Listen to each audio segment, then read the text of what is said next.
বিসমিল্লাহির রহমানির রহিম। আমি হচ্ছি শহীদ আবিদিন সরকারি মডেল উচ্চ বিদ্যালয়ের নবম শ্রেণীর ব্যবসা শিক্ষা বিভাগের শিক্ষার্থী। আজকে 23 তারিখ রবিবার। আমাদের স্কুল হচ্ছে দ্বিতীয় পিরিয়ডে, আমাদের নবম শ্রেণীর দ্বিতীয় পিরিয়ডে আমাদের গণিত টিচার কুমার স্যারের পরিবর্তে জসিম নামের একজন টিচার আছে, গেস্ট টিচার। উনি হচ্ছে যে আসছিল। উনি আসার পরে ততক্ষণ আমাদের ওই যে অর্ধবার্ষিকের যে রেজাল্টটা দিয়েছিল বা পরীক্ষা হয়েছিল ওই রেজাল্ট নিয়ে কথাবার্তা বলতেছিল। পরবর্তীতে উনি বলছিল যে অঙ্ক করাবার টাইম নেই। পরবর্তীতে একজন শিক্ষার্থী উঠে বলে যে না স্যার এটা করানো। উনি বলে অঙ্কটা লিখে দেওয়া মাত্রই হচ্ছে যে আমি খাতা কলম বাই করতেছিলাম। খাতা কলম বাই করতে একটু লেট হয়ে গেছে, কারণ হচ্ছে যে আমার খাতা কলম দুইটাই ব্যাগের ভিতরে ছিল, সেম মারা ছিল। তো হচ্ছে যে আমি বাই করতে একটু লেট হয়। স্যার সম্ভবত অঙ্ক করার 1.5 থেকে 2 মিনিট পরে দিই সবার অঙ্ক চাইতেছে যে সে কে কতটুকু করছে বা কে কতটুকু করছে। তো আমার তো খাতা কলম বাই করতে লেট হয়েছিল, এই জন্য হচ্ছে যে আমি সবেমাত্র প্রশ্নটা লিখছিলাম। স্যারের যে প্রশ্নটা লেখা ছিল বোর্ডে ওই প্রশ্নটা আমি লিখছিলাম। তো স্যারে দেখে যে আমার খাতা শুধুমাত্র প্রশ্ন লেখা। স্যার বলে যে দাঁড়াও, তো দাঁড়ালাম। আমার শুধুমাত্র আমি না, এখানে হচ্ছে যে অনেকে দাঁড়াইছিল, কারণ হচ্ছে যে সবাই মানে খাতা কলম ব্যাগের ভিতরে ছিল বা স্যারের প্রথম পর্যায়ে এসে কিছু কথাবার্তা বলছিল, খাতা ব্যাগের ভিতরে রাখছিল।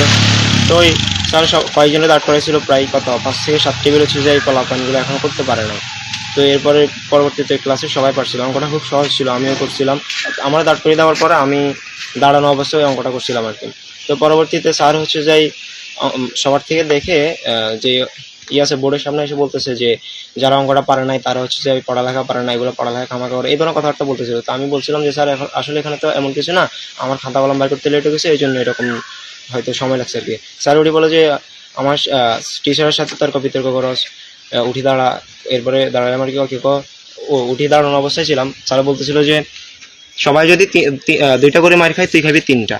তো এই যাই হোক, স্যার কথায় রেখেছিল। স্যার হচ্ছে প্রথমে আমারে ডান হাত সবার একটা করে মারে, সবার একটা করে মেরে এসে হচ্ছে যে আমার পর্যায়ে যখন আসে তখন হচ্ছে যাই প্রথমে আমার বাম হাতে একটা মারে, যেটা মানে ভিতরে ব্যথা লাগছে বাট উপরে যে দাগ হয় না আর কি, এখান দিয়ে।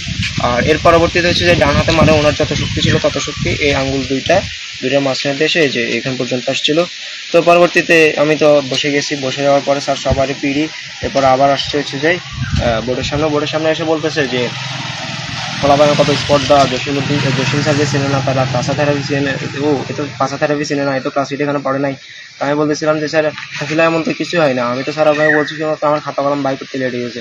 এরপর তিনি আমার কাছে আবার আসে, আমার কাছে আসা বলতেছে যে তুই কি আমার চিনস? আমি বলছিলাম যে স্যার আমি তো চিনি, আমি ওই যে আর হচ্ছে যে ইমাম বুখারী রহমতুল্লাহ আলাইহি মডেল মাদ্রাসায় ছিলাম। পরবর্তীতে ক্লাস 9 হচ্ছে যে আমি শহীদ আবিদিন সরকারি মডেল উচ্চ বিদ্যালয়ে আসছি।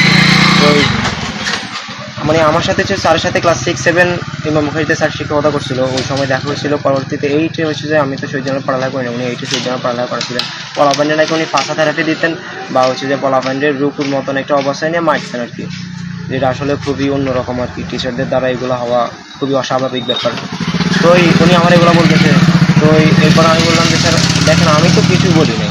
এবার স্যার হচ্ছে যে দিছে থাপ্পড় লাগাই, আমার বলতেছে যে তুই আবার আমার সাথে কথা বলাস। এই যে থাপ্পড় হচ্ছে যে এই যে এখান থেকে সম্ভবত এখনো মানে আঙুল ফাঁসটা বসে রয়েছে।